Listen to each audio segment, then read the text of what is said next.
నమస్తే.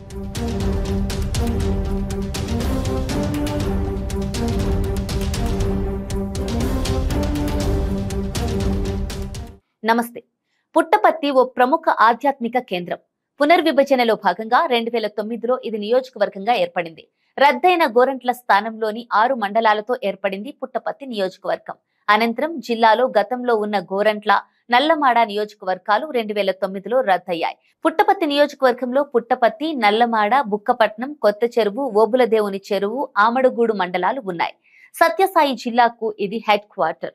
పునర్విభజనకు ముందు నల్లమాడ నుంచి బోయ అభ్యర్థి ఏ వీరప్ప 3 సార్లు గెలిచి మంత్రిగా పనిచేశారు. నియోజకవర్గంగా ఏర్పడిన తర్వాత పుట్టపర్తిలో ఇప్పటి వరకు 3 సార్లు ఎన్నికలు జరిగితే 2 సార్లు టీడీపీదే గెలుపు. ఆ 2 సార్లు పల్లె రఘునాథ్ రెడ్డి గెలిచారు. ఆయన చంద్రబాబు కేబినెట్ లో కొంతకాలం కొనసాగారు. 2017లో జరిగిన కేబినెట్ విస్తరణలో ఆయన మంత్రి పదవి కోల్పోయారు. ఆ తర్వాత ఆయనకు చీఫ్ విప్ పదవి దక్కింది.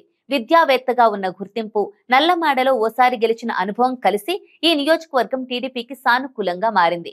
3 సార్లు రఘునాథరెడ్డి పోటీలో ఉన్నప్పటికీ హ్యాట్రిక్ సాధించలేకపోయారు. 2019 ఎన్నికల్లో వైసీపీ అభ్యర్థిగా దుద్దుకుంట శ్రీధర్ రెడ్డి భారీ మెజారిటీతో విజయం సాధించారు. అంతకు ముందు ఎన్నికల్లో ఆయన ఎంపీగా పోటీ చేసి పరాజయం పాలయ్యారు. సామాజిక వర్గాల వారీగా చూస్తే పుట్టపర్తి నియోజకవర్గంలో రెడ్డి, ముస్లిం ఓటర్లు దాదాపు సమానంగా ఉంటారు. ఆ తర్వాతి స్థానం ఎస్సీ మాదిగ, బలిజ, బోయలది. ఎస్టీ, కురుబ ఓటర్లు కూడా ప్రభావిత స్థాయిలో ఇక్కడ కనిపిస్తారు.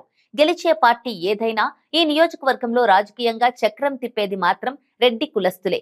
2 ప్రధాన పార్టీలో ఆ కులం వారిదే కీలక పాత్ర. ఇతర కులాలను కలుపుకొని రాజకీయంగా హవా చాటుతూ ఉంటారు. ఎస్సీ మాదిగతో పాటుగా బలిజ ఓటర్లలో కూడా టీడీపీకి కొంత మొగ్గు ఉంటుంది. 2019 ఎన్నికల్లో మెజారిటీ మాదిగలు వైసీపీ వైపు మొగ్గు చూపారు. కురుబ, ఎస్సీ మాల, ముస్లిం ఓట్లతో పాటుగా రెడ్లు అండగా నిలవడంతో వైసీపీకి విజయం దక్కింది.